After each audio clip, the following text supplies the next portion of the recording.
जैसा कि engine temperature sensor का पार्ट 1 वीडियो मैं बना चुका हूँ और यूट्यूब पे डाल चुका हूँ। उसका लिंक मैं डिस्क्रिप्शन में दूँगा, आपको वहाँ से देख लीजिएगा अगर आपने पार्ट 1 नहीं देखा है तो। ठीक है? आज हम पार्ट 2 में बात करेंगे इंजन टेम्परेचर सेंसर से रिलेटेड फॉल्ट को हमें कैसे फाइंड आउट करना है। ठीक है? ओके। तो इंजन टेम्परेचर सेंसर में यदि फॉल्ट है तो उसका निवारण क्या होगा? तो सबसे पहले ये जानने की ज़रूरत है कि इंजन टेम्परेचर सेंसर में यदि फॉल्ट होगा तो गाड़ी में क्या-क्या समस्या आएगी। उसके लिए सबसे पहला सुबह गाड़ी स्टार्ट नहीं होगी। अगर स्टार्ट होती तो आपको कई सारे किक मारने पड़ते हैं और सेल्फ लेना पड़ेगा। दूसरा, गाड़ी स्टार्ट हो भी गई तो थोड़ी देर में बंद हो जाएगी या गाड़ी में बहुत सारा वाइब्रेशन देखने को मिलेगा। इसके अलावा ईएफआई लैंप जो है ऑन हो जाएगा। इस लैंप को क्या बोलते हैं? एमआई इंडिकेशन लैंप या माल फंक्शन इंडिकेशन लैंप या ईएफआई लैंप या बहुत सारे टेक्नीशियन भाई इसको बोलते हैं कि BS6 लाइट, ठीक है? या चेक इंजन लाइट, ठीक है? यदि चेक इंजन लाइट ऑन है या इस टाइप का सिम्पटम दिख रहा है तो इंजन टेम्परेचर सेंसर से रिलेटेड समस्या हो सकती है। यदि अब अगला क्वेश्चन ये आता है कि इंजन टेम्परेचर सेंसर को कैसे चेक करें?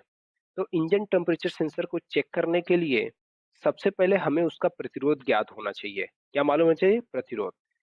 अब इंजन टेम्परेचर सेंसर का प्रतिरोध क्या होता है?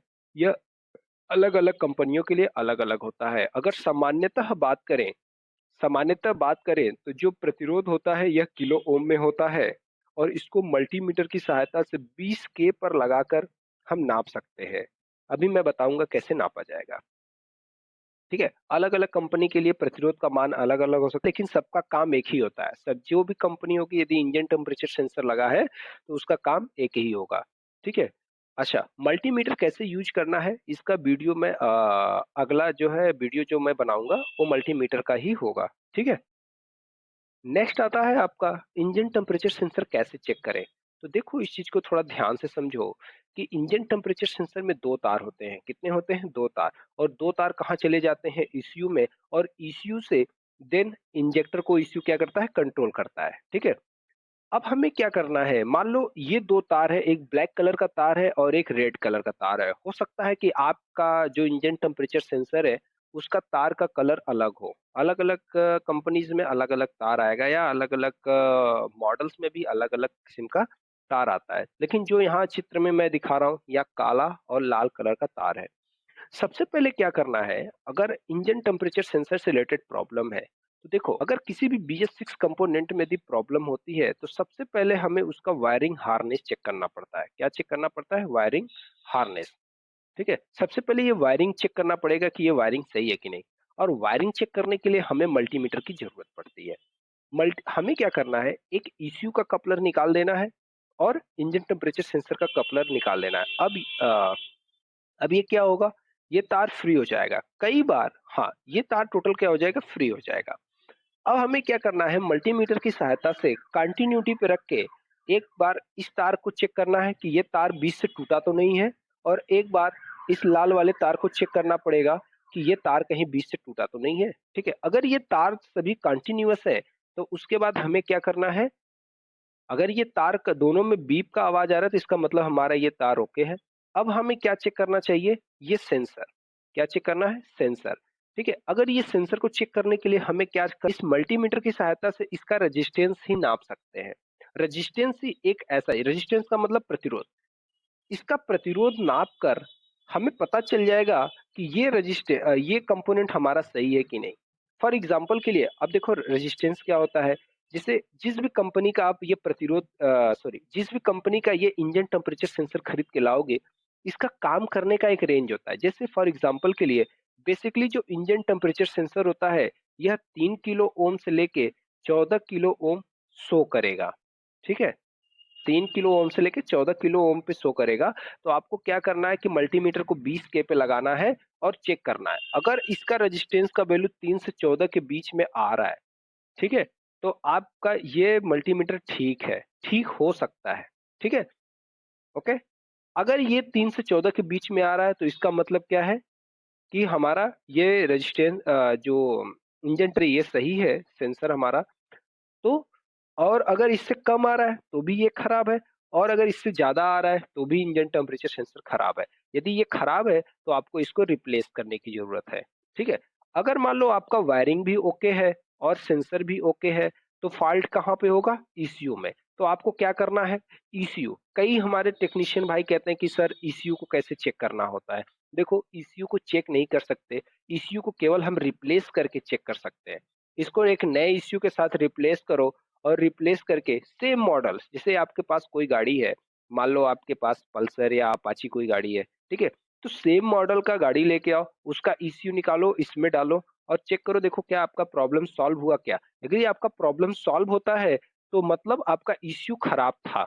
अगर प्रॉब्लम अब भी है तो मतलब फॉल्ट कहीं और है, ठीक है? तो इसी 3 में से आपको करना है कि एक आपका फॉल्ट रहेगा हमेशा। 99% केस में इन्हीं 3 में से एक ही फॉल्ट होता है, वायरिंग, सेंसर एंड ईसीयू। 99 क्या 100%, ठीक है? तो इन्हीं 3 में से कोई एक खराब रहता है, उसको आपको सर्च करने की ज़रूरत है, ठीक है? ओके, चलो अब आगे बढ़ते हैं। नेक्स्ट आता है, तो देखो मल्टीमीटर में अगर आपको कंटिन्यूटी चेक करना है, तो मल्टीमीटर में कंटिन्यूटी चेक करने के लिए जो ये आपकी घड़ी है ना, जो ये नॉब है ना, इस निशान पे लगाने की ज़रूरत होती है, जिसको मैं आप लोग को हमेशा कहता हूँ कि ये लेटा हुआ वाईफ़ाई का निशान होता है। जैसे आप वाईफ़ाई का निशान कुछ इस टाइप से बना होता है, ठीक है? अब इसको आप घुमा दो, ठीक है? इसको घुमा दोगे तो इस पे आपको नॉब को घुमा के लगा देना है और किसी 2, जैसे एक तार यहाँ से आएगा, एक तार यहाँ से, और किसी भी वायर के बीच में लगाओगे तो यहाँ पे बीप का आवाज़ आएगा। इसी को बोलते हैं कंटिन्यूटी, यानी कि लगातार। यदि आपका तार लगातार है तो क्या करेगा? नॉइस करेगा, ठीक है? अब आगे बढ़ते हैं। अब देखो मल्टीमीटर से प्रतिरोध कैसे चेक करेंगे? तो हम बात कर रहे हैं इंजन टेम्परेचर सेंसर की, तो इंजन टेम्परेचर से देखो ये ओम का निशान होता है। ये वाला जो खाना है ना, यही प्रतिरोध है। जिसमें ये वाला साइन बना रहेगा, यही क्या है? प्रतिरोध का निशान होता है।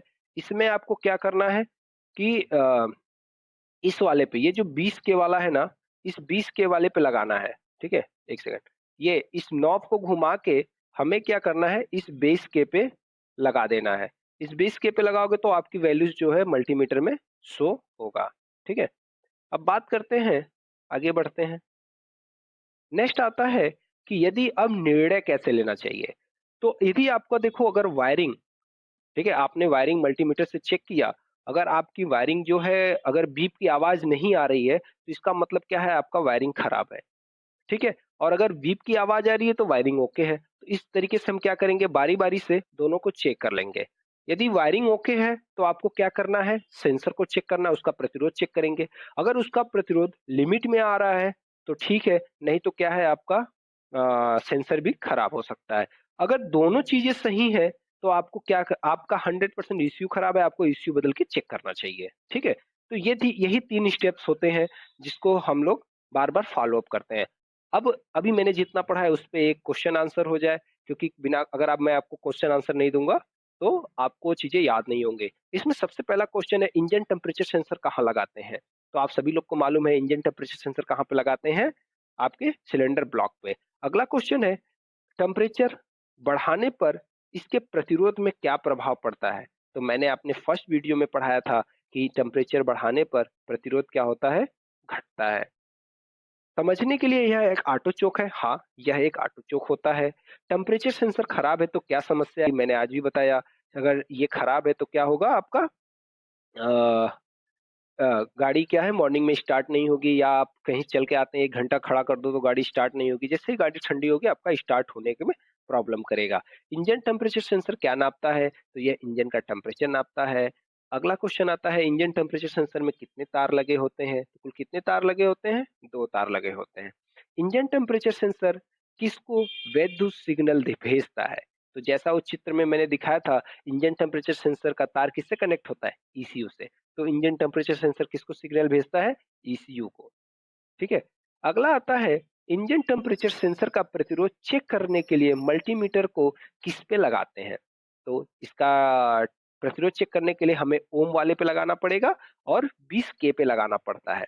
अगला आता है, ईटीएस का प्रतिरोध कितना होता है? तो ईटीएस का प्रतिरोध 3 से 14 के बीच में होता है, ठीक है? ईटीएस का वायरिंग कैसे चेक करते हैं? ईटीएस का वायरिंग कैसे चेक करते हैं? ठीक है? तो कैसे चेक करते हैं? मल्टीमीटर की सहायता से, जब हम कंटिन्यूटी के थ्रू जो है चेक करते हैं। जो मैं क्वेश्चन आपको दिखा रहा हूँ, आप वीडियो को पॉज़ करके या आवाज़ कम करके खुद से उत्तर दीजिएगा। अगर आप खुद से उत्तर दे पा रहे हो, तो जब गाड़ी पे काम करने जाओगे तो आपको आपको यही क्वेश्चन वहाँ पे भी करना है। जैसे आप गाड़ी पे जाओगे ना, तो यही सारे प्रॉब्लम्स आपको मिलेंगे। इन्हीं क्वेश्चन के सहारे आप सब कुछ सॉल्व कर लोगे।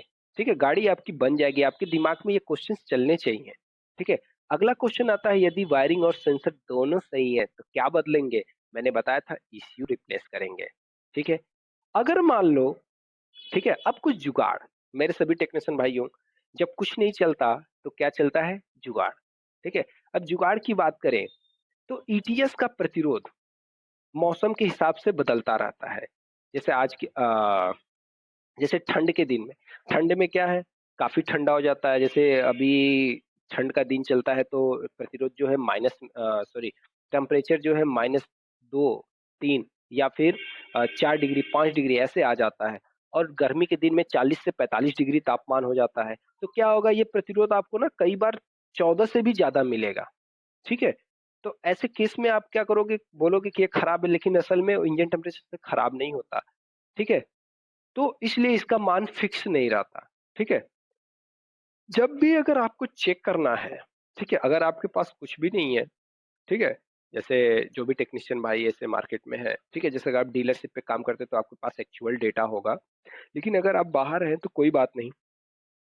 आप एक पेपर चार्ट ले लो, उस चार्ट पे लिख लो कि जैसे अगर आपके पास कोई गाड़ी है, ठीक है? एक इंजन टेम्परेचर सेंसर रखा है स्पेयर में, तो आप पहले क्या करो ना, उसको उस पे पहले रेजिस्टेंस चेक कर लो, देखो कितना आ रहा है। चाहे 20 के पे लगाओ या 200 के पे लगा दो, आपको पता चल जाएगा। ठंड के दिन है तो 200 के पे लगाओ, अगर नॉर्मल डेज़ है तो आप 20 के पे लगाओ, ठीक है?